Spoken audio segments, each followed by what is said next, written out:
इस वीडियो में मैं डिस्कस करने वाला हूं मल्टीपल बॉन्डिंग के बारे में।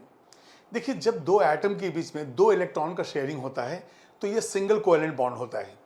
और यदि दो दो इलेक्ट्रॉन दोनों एटम के शेयर्ड होते हैं तो यहाँ पे डबल कोवेलेंट बॉन्ड बनता है। और यदि तीन तीन इलेक्ट्रॉन का शेयरिंग है तो यह होता है ट्रिपल बॉन्ड। तो मल्टीपल बॉन्डिंग का मतलब हो गया दो एटम के बीच में डबल बॉन्ड या ट्रिपल बॉन्ड के बारे में डिस्कशन।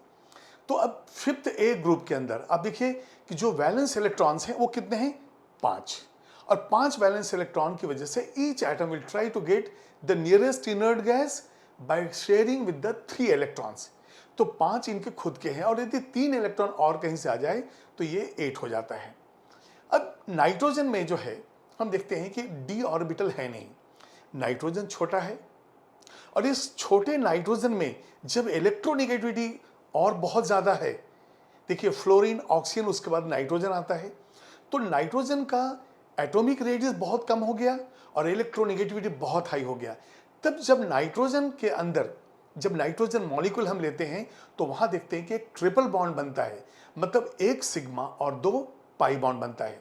जब मल्टीपल बॉन्ड्स होते हैं तो पहला बॉन्ड जो बनता है वो सिग्मा होता है और उसके बाद जो भी बॉन्ड बनेगा वो पाई बॉन्ड होगा। तो जैसे सिंगल बॉन्ड बना तो ये सिग्मा हो गया, डबल बॉन्ड बनेगा तो एक सिग्मा और एक पाई होगा, और यदि ट्रिपल बॉन्ड है तो एक सिग्मा और 2 पाई है। तो नाइट्रोजन के केस में हम देखते हैं कि ट्रिपल बॉन्ड बन जाता है, लेकिन नाइट्रोजन छोड़ के जितने रिमेनिंग एलिमेंट्स हैं इनमें वो मल्टीपल बॉन्डिंग की कैपेसिटी नहीं है। तो उसका कारण क्या है? जो बाकी जो एलिमेंट्स हैं नाइट्रोजन यदि छोड़ दें तो उनका साइज बहुत बड़ा हो गया और इलेक्ट्रोनेगेटिविटी कम हो गया। तो वहां पे मल्टीपल बॉन्डिंग जो है दो एटम के बीच में पी पाई का नहीं है। अब यहाँ पे मैंने एक टेबल दिया है जिसके अंदर बॉन्ड एनर्जी के बारे में मैंने बताया है। अब मुझे ये बताइए, एक टर्म है बॉन्ड एनर्जी और एक है बॉन्ड डिसोसिएशन एनर्जी। थोड़ा सा डिफरेंस आपको मालूम है ना?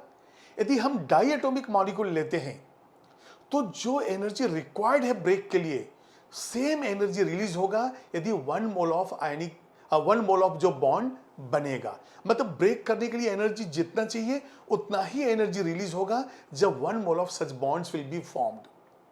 लेकिन जब एटॉमिसिटी 2 से ज्यादा होता है तो हम क्या करते हैं, सारे बॉन्ड्स को ब्रेक करने के लिए जो अलग अलग अमाउंट ऑफ एनर्जी की जरूरत हुई तो हम उनका एवरेज लेते हैं। जैसे मान लिए मैं लेता हूं मीथेन।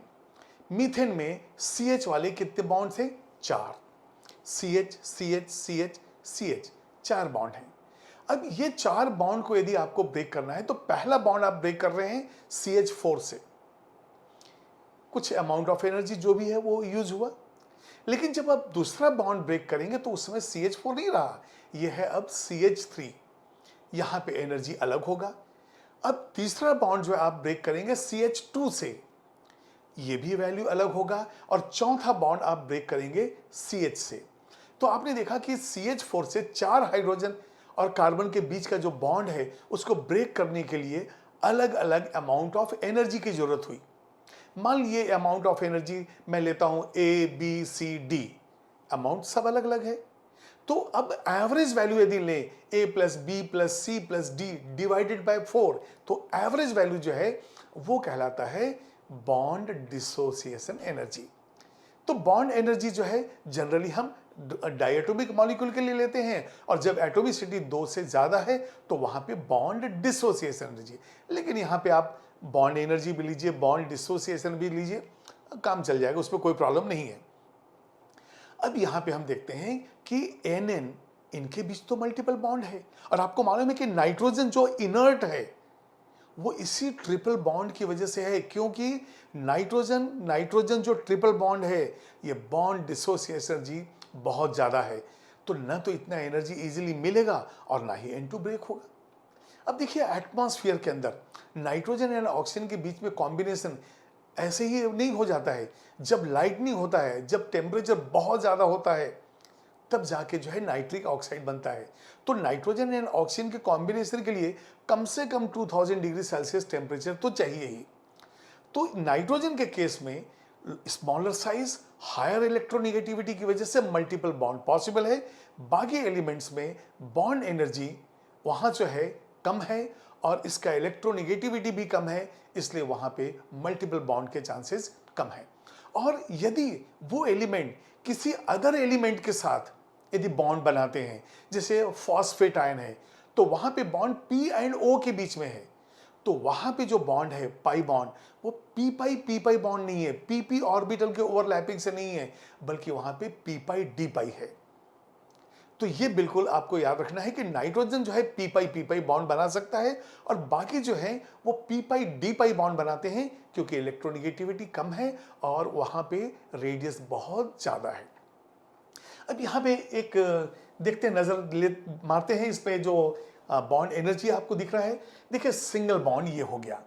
जैसे ही हम जाते हैं, देखिए एक यदि बॉन्ड है तो ये कहलाता है सिंगल बॉन्ड, और यदि दो बॉन्ड है तो एक सिंगल, एक कहलाता है pi bond, sigma bond and pi bond. और यदि आपने ट्रिपल बॉन्ड लिया तो इसमें से कोई भी एक है सिग्मा और दो होता है पाई बॉन्ड। तो ये डबल बॉन्ड ट्रिपल बॉन्ड हो गया, मल्टीपल बॉन्ड। अब ये देखिए नाइट्रोजन के बीच में यदि सिंगल बॉन्ड है तो वहां पे 167 किलो जूल पर मोल एनर्जी रिक्वायर्ड है इसको ब्रेक करने के लिए। जैसे ही एक पाई बॉन्ड एक्स्ट्रा आ गया तो देखिए एनर्जी भी एक्स्ट्रा जरूरत है। वैसे ही जब एक पाई बॉन्ड और आ गया तो एनर्जी एक्स्ट्रा की और जरूरत है। तो सिंगल डबल ट्रिपल बॉन्ड में एनर्जी जैसे जैसे बढ़ रहा है वैसे वैसे नंबर ऑफ बॉन्ड्स भी बढ़ रहा है। जब आप कार्बन और नाइट्रोजन के बीच में आप बॉन्ड लेते हैं, अब ये बताइए यहां पे जो बॉन्ड बना वो तो पी दोनों नाइट्रोजन के पी है, तो यहां पे जो पाई बॉन्ड है, अब यहां पे देखिए पाई बॉन्ड दो तरह से होंगे, एक होगा पी पाई और एक पी पाई डी पाई, या इसी को कहते हैं हम डी पाई पी पाई।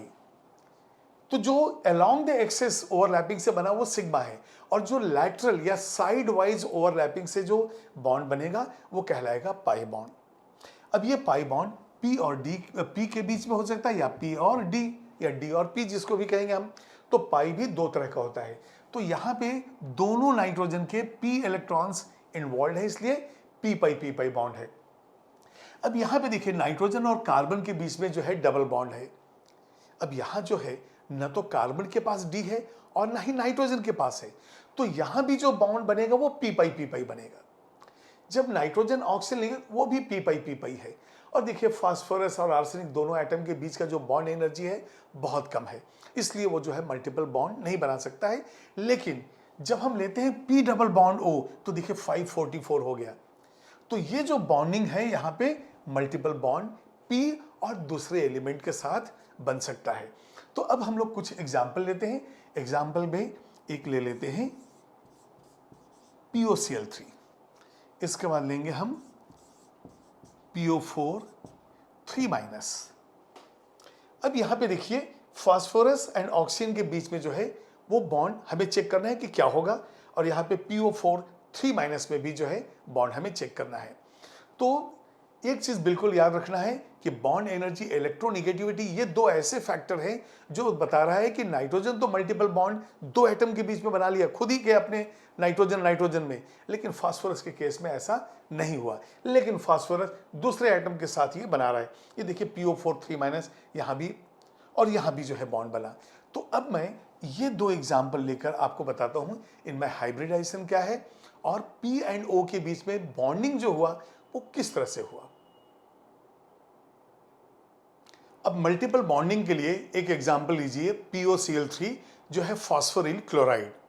अब यहाँ पे देखिए फास्फोरस की जो वैलेंसी है वो टोटल 5 है। इसका मतलब कितने अनपेड इलेक्ट्रॉन हमें चाहिए? 5। तो सबसे पहले देखेंगे यहाँ पे फास्फोरस में ग्राउंड स्टेट में क्या कॉन्फ़िगरेशन होता है। ये होता है 3s2 3p3। तो जब हम एक्साइटेड स्टेट कॉन्फ़िगरेशन लेंगे तो ये हो जाएगा 3s1 3p3 और 3d1। अब ये बताइए यदि हम फास्फोरस का हाइब्रिडाइजेशन निकालना चाहते हैं तो एक सिंपल टेक्निक क्या है। देखिए मैथमेटिकल फॉर्मूले तो हैं ही, लेकिन एक सिंपल ये भी है कि हम पहले फास्फोरस को लिखेंगे और इसके 5 वैलेंस इलेक्ट्रॉन 2 3 4 5 ऐसे 5 इलेक्ट्रॉन ले लेंगे। अब एक ऑक्सीजन जो है वो कितने इलेक्ट्रॉन को यूज करेगा?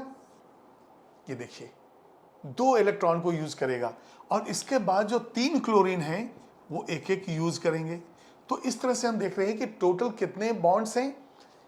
बॉन्ड्स तो हमारे पास 5 हैं, लेकिन जो हाइब्रिड ऑर्बिटल तो कभी भी पाई बॉन्ड बनाता नहीं है।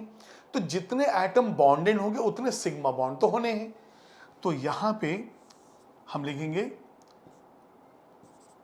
Bond pair is equal to 4, और ये हो जाएगा ड्यू टू हाइब्रिड ऑर्बिटल्स। इसका मतलब जो एक बॉन्ड इसके अंदर जो है, ये जो पाई बॉन्ड है, ये हमने काउंट नहीं किया। हमने काउंट किया 1 2 3 4, और इसको हमने छोड़ दिया है अभी। तो 4 बॉन्ड की वजह से जो है बॉन्ड पेयर 4 हुआ, तो हाइब्रिडाइजेशन क्या हो गया? sp3। यहां पे कोई लोन पेयर नहीं है, बॉन्ड पेयर 4 sp3। अब हमें देखना है कि सबसे पहले 5 अनपेयर्ड इलेक्ट्रॉन लेने हैं, तो यहां पे एक्साइटेड स्टेट के अंदर मिल गया हमें। इसका हाइब्रिडाइजेशन sp3 करना है, फिर देखते हैं कि पाई बॉन्ड कैसे बनेगा।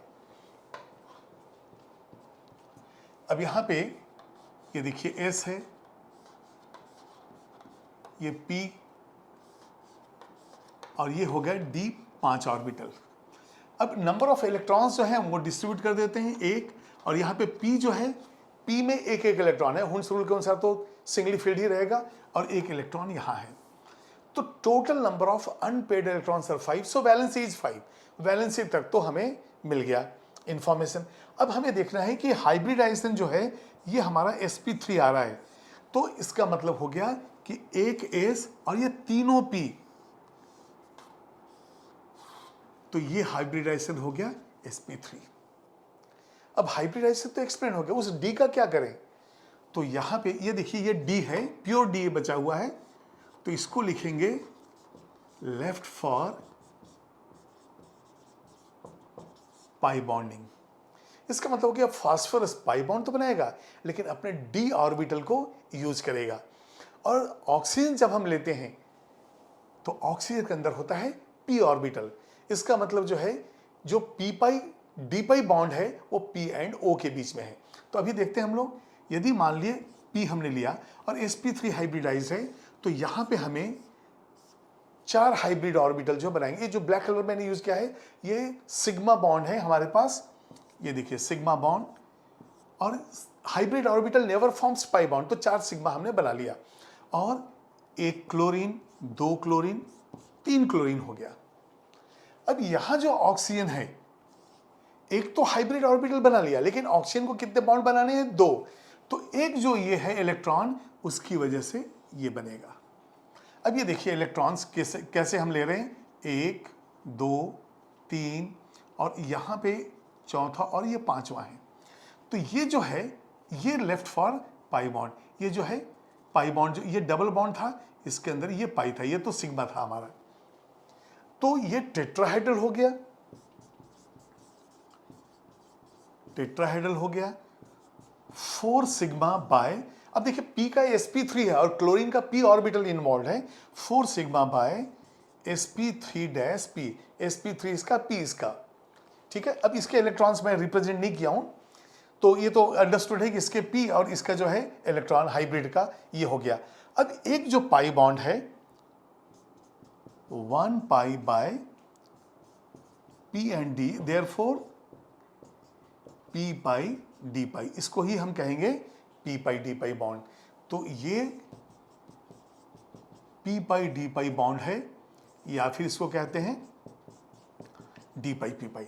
तो फास्फोरस जो है मल्टीपल बॉन्ड बनाएगा, लेकिन pp के बीच में नहीं बनाएगा, क्योंकि pp के बीच में जो है बॉन्ड एनर्जी बहुत कम है। लेकिन p डबल बॉन्ड o, यहाँ पे p पाई d पाई की वजह से ये मल्टीपल बॉन्ड बनाता है, इसको नोट कीजिए। इसके बाद में एक और एग्जांपल लूंगा फॉस्फेट आयन का। फॉस्फेट आयन के अंदर फास्फोरस जो है टोटल नंबर ऑफ बॉन्ड्स बनाता है 5। इसका मतलब 5 अनपेयर्ड इलेक्ट्रॉन्स हमें चाहिए। तो जैसा कि हम लोग ने ग्राउंड स्टेट और एक्साइटेड स्टेट POCl3 में लिया है, वैसे यहां पे ले लेंगे। तो phosphorus ground state 3s2 3p3। अब एक्साइटेड स्टेट में क्या होगा, एक इलेक्ट्रॉन जो है d में चला जाएगा। देखिए एक्साइटेड स्टेट कॉन्फ़िगरेशन में ऑर्बिट नंबर चेंज नहीं होता है, सिर्फ सब एनर्जी लेवल जो है चेंज होता है। तो यहां ये हो जाएगा 3s1 3p3 3d1। अब हमारे पास total number of unpaired electrons है 5, वैलेंसी भी है 5। तो अब देखना है कि हाइब्रिडाइजेशन हम कैसे निकालते हैं। अब ये देखिए, phosphorus number of valence electrons कितने हैं, 1 2 3 4 5, पूरे 5 हैं। और ऑक्सीजन 4 है और 3 चार्जेस हैं, मतलब एक ऑक्सीजन ऐसा है वो तो डबल बॉन्ड बनाएगा, लेकिन बाकी 3 जो हैं एक एक इलेक्ट्रॉन कैरी कर रहे हैं, तो उनको तो रिक्वायरमेंट 2 का था और एक उनको मिल चुका है, तो वो ऑक्सीजन सिर्फ सिंगल बॉन्ड बनाएंगे। तो ये देखिए यहाँ पे ये 2 मिला के हो गया एक ऑक्सीजन, ये देखिए ऑक्सीजन। अब क्योंकि ये न्यूट्रल है, ये कोई चार्ज नहीं है इसके ऊपर, तो इसको 2 इलेक्ट्रॉन चाहिए, क्योंकि ऑक्सीजन के जो वैलेंस इलेक्ट्रॉन है 6 हैं, तो 2 का रिक्वायरमेंट है। अब यदि मान लीजिए इन ऑक्सीजन को देखें जिसके ऊपर -O माइनस है, तो ये देखिए थोड़ा हटके है ना, ये डबल बॉन्ड बनाया है। और ये जो है ऑक्सीजन 6 था और एक एक चार्जेस की वजह से 7 इलेक्ट्रॉन हो गया, इसलिए ये जो है P एंड O के बीच में सिंगल बॉन्ड। तो अब बताइए कितने एटम्स बॉन्डेड हैं, 4 बॉन्डेड हैं, तो यहाँ पे बॉन्ड पेयर कितना आ गया, 4। अब ये देखिए बॉन्ड पेयर 4 जो है ये ड्यू टू हाइब्रिड ऑर्बिटल्स, क्योंकि ये जो बॉन्ड है, ये देखिए एक बॉन्ड जो है ये पाई बॉन्ड है, ये पाई बॉन्ड, और पाई बॉन्ड तो हाइब्रिड ऑर्बिटल कभी बनाते ही नहीं है। तो जो हम बॉन्ड पेयर लिखते हैं वो हाइब्रिड ऑर्बिटल से जो बने 1 2 3 4, ये देखिए 1 है 2 3 4, ये 4 टोटल बॉन्ड्स हैं। तो इसकी वजह से हाइब्रिडाइजेशन क्या हो गया, ये हो गया sp3। तो अब देखेंगे कि ये बॉन्ड जो है डबल बॉन्ड वो कैसे बना। बिल्कुल जैसा POCl3 है वैसे ही है ये। अब यहां पे हम देखेंगे S इलेक्ट्रॉन्स, यहाँ पे P ले लेंगे और D में हमारे पास 5 है। यहाँ पे नंबर ऑफ इलेक्ट्रॉन्स जो हैं 1 2 3 4 और ये 5 हो गया, 5 अनपेयर्ड इलेक्ट्रॉन्स। अब हाइब्रिडाइजेशन sp3 है, तो यहाँ S और ये तीनों P को हम मिक्स कर देंगे, इंटरमिक्सिंग। देखिए ये तो हाइपोथेटिकल इंटरमिक्सिंग है, तो आप मान के चलिए ये मिक्स हो गए और हाइब्रिडाइजेशन हो गया sp3। तो फिर उस D इलेक्ट्रॉन का क्या काम है, ये जो है ये होगा लेफ्ट फॉर पाई बॉन्डिंग। ये जो फास्फोरस है ये पूरा का पूरा फास्फोरस का कॉन्फ़िगरेशन है, sp3 हाइब्रिडाइजेशन हो गया, लेकिन एक इलेक्ट्रॉन जो है वो d ऑर्बिटल के लिए है। अब ये d ऑर्बिटल पाई बॉन्ड बनाएगा, तब वो d पाई p पाई होगा। तो देखते हैं कैसा अरेंजमेंट है। ये देखिए ये हो गया फास्फोरस, 4 हाइब्रिड ऑर्बिटल में 4 अनपेयर्ड इलेक्ट्रॉन, तो सारे हाइब्रिड ऑर्बिटल में एक एक इलेक्ट्रॉन। तो मैं ले रहा हूं 1 2 3 4, ये देखिए 4 वैलेंस इलेक्ट्रॉन। और ये जो इलेक्ट्रॉन है इसको मैं ऐसा ले रहा हूं, ये देखिए थोड़ा सा, ये जो है इस तरह से मैंने इसको रिप्रेजेंट किया, इस इलेक्ट्रॉन को ऐसा मैंने रिप्रेजेंट किया। और ये जो थे ये इलेक्ट्रॉन्स को मैंने ऐसा ऐसा लिया है मैंने, ठीक है। ये sp3 से आप कंफ्यूज ना हो जाए, इसलिए इसको मैं यहाँ लिख देता हूँ, ये sp3।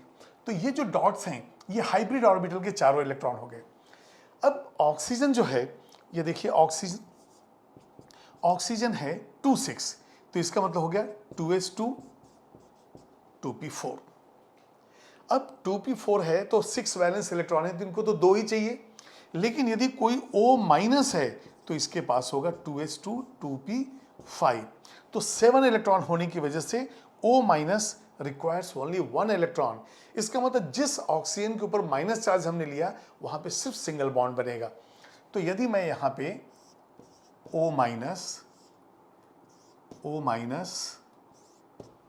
ले लूं, और ये देखिए एक O है, लेकिन O माइनस नहीं है, O है, तो O को एक और इलेक्ट्रॉन चाहिए। तो यहाँ पे ऑक्सीजन का एक p ऑर्बिटल का इलेक्ट्रॉन और इसका d ऑर्बिटल का इलेक्ट्रॉन, इनके बीच में बॉन्डिंग होगा, और ये जो बॉन्ड बनेगा यही कहलाएगा p पाई d पाई, या फिर आप कह सकते हैं d पाई p पाई। तो फास्फोरस का जो है d ऑर्बिटल इलेक्ट्रॉन और ऑक्सीजन का p इलेक्ट्रॉन, तो इस तरह से जो है ये टेट्राहेड्रल स्ट्रक्चर हो गया, और इसके अंदर जो है multiple bond p and O के बीच में है। तो ये है टेट्राहेड्रल, और p पाई d पाई बॉन्ड जो है p एंड O के बीच में है।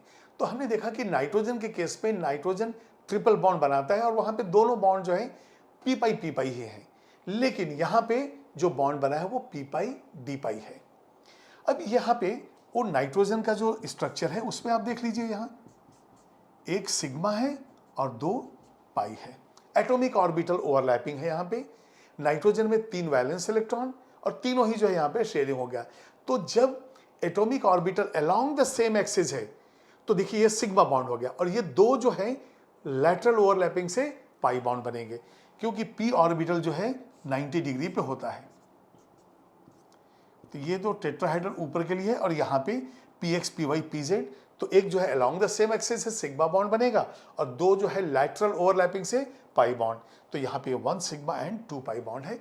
तो इस तरह से मल्टीपल बॉन्ड्स नाइट्रोजन के बीच में है, लेकिन फास्फोरस के केस में कोई और एलिमेंट होना चाहिए। नेक्स्ट वीडियो में मैं डिस्कस करने वाला हूं कुछ क्वेश्चंस जो मल्टीपल बॉन्ड्स के ऊपर बेस्ड हैं।